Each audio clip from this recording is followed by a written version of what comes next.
I am Azharuddin again.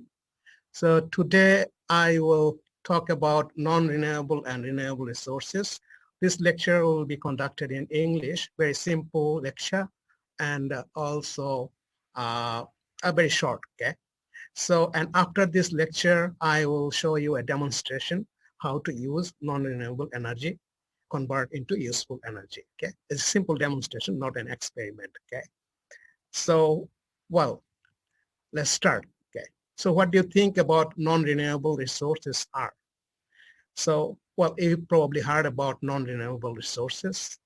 Well, break down the word non-renewable and resources, okay? So non-renewable and resources. So what is this actually? So, well, a non-renewable resource is, sorry, okay. Let me, non-renewable resources, well, are resources that cannot be remade or regrown at a scalable scale comparable to its consumption, okay? So, well, the definition is very simple. It cannot be remade, it cannot be regrown, okay?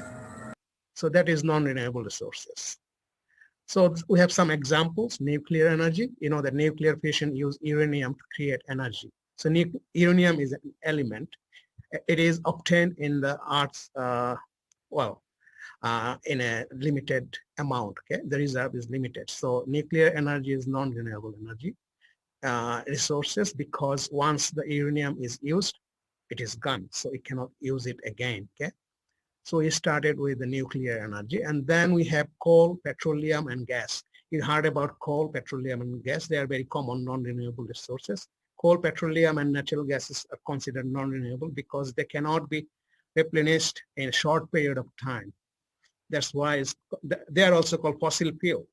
And later I will explain why they are called fossil fuel, because they are fossilized form of biomass and plant and animals. Okay, so these three kind of resources are non-renewable. So how coal is made?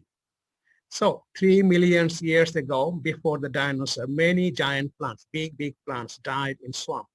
Over a million of years, the plants are buried under water and dirt, and under very high temperature and pressure, they turn into coal. So important thing here is a long time, 3 million years. It took to become the plant to become a coal, okay? So, well, we have again petrol, oil and gas. Again, 300 and 400 million years ago, tiny sea plants and animals died or buried on the ocean floor. Over time, they are covered by a layer of silt and sand, and over millions of years remaining are buried deeper and deeper, and enormous heat and pressure convert them into oil and gas. So these are the basic difference of coal and uh, oil, okay?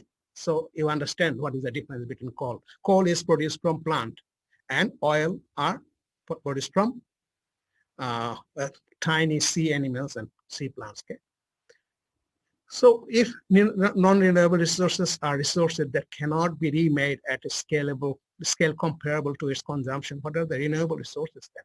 So I'll give you some example of renewable resources, okay? The renewable resources are natural resources that can be replenished in a short period of time. And examples are solar energy, solar, wind, water, geothermal, and biomass. Everybody know about this. So, well, let's go to one. The solar energy from sun. So you have to think about why solar energy is called renewable energy. So you have to go back to the original definition. We said that it should be naturally occurring things, and it can be replenished in short term. So solar energy is unlimited. Even if we use solar energy, but it will not finish up soon. Okay, that's why solar energy is renewable energy. Then we have geothermal energy. You heard about energy from earth heat, that is like onsen and volcanic activities, like under the crust of earth we have hot spot. That energy, heat energy, can be used as a form of energy, okay? So why energy from earth, heat of earth is renewable? So you have to think about it. If anybody can answer, I'll ask you later. Then we have wind energy. energy from wind. You heard about wind farm. The wind rotates the propeller and that generates electricity. So why energy from wind is renewable? That's another question I will probably answer later. And then we have biomass. Biomass. What is biomass? Biomass are living organic substances, okay? Or recently living organic matter. For example, trees, okay? Plants, trees, they are biomass. So why energy from biomass is renewable? Because biomass is produced from carbon dioxide and water in the presence of sunlight, okay? So, and it can regrow, and the biomass is grow very short term, okay? Even if we use biomass as a source of energy. And then we have another kind of like source of energy is like hydroelectric or water. The energy from flow of water. Why energy of flowing water renewable? So we have several questions. So first thing is wind and water flow. They get energy from sun, okay? Mainly from renewable source of energy, okay? And they will not end up, okay? And the geothermal energy is the content of our earth, okay? We have unlimited amount of hot spot under the earth crust. So they are all renewable energy, okay? So, well, that's you have to think about what are the difference between renewable and non-renewable energy. The key words here is it can be remade, regenerate in short span of time compared to the consumptions, okay? Now, I will show you a demonstration. Can you see me? Okay, so change your screen to me, okay? So I'll show you some demonstration how geothermal energy can be converted into another form of energy. So what is geothermal energy? Means the energy content of the earth, okay? Hot spring, okay? So I have a coffee cup here to demonstrate. I need to show this on there. It's empty. And I have some hot water here, okay? Think this is onsen water, okay?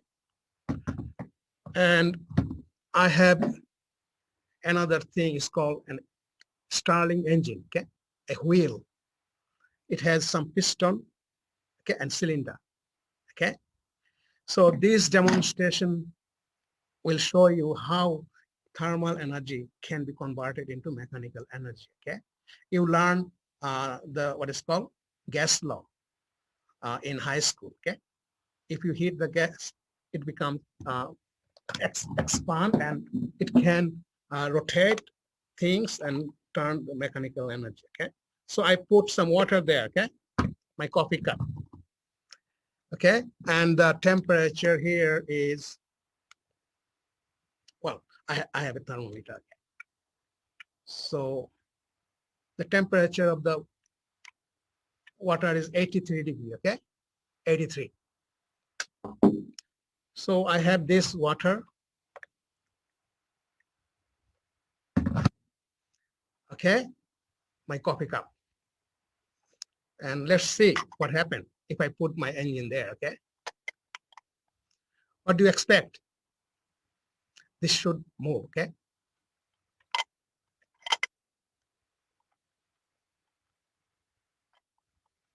Can you see? It's rotating.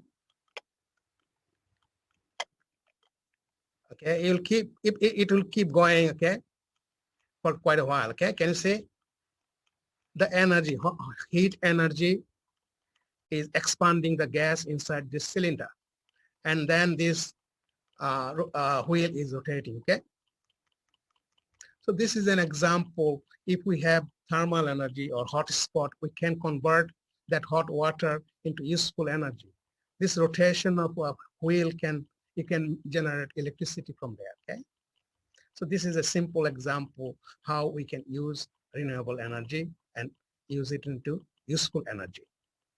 Okay, so thank you for watching, and it will continue moving quite a long time, but I have a question for you. How long it will be moving, okay? Very, very interesting question, okay? So you have to understand the physical chemistry of physics a little bit. It will not rotate for unlimited time, okay? So I finished my demonstration, and now if you have any question, you can ask me.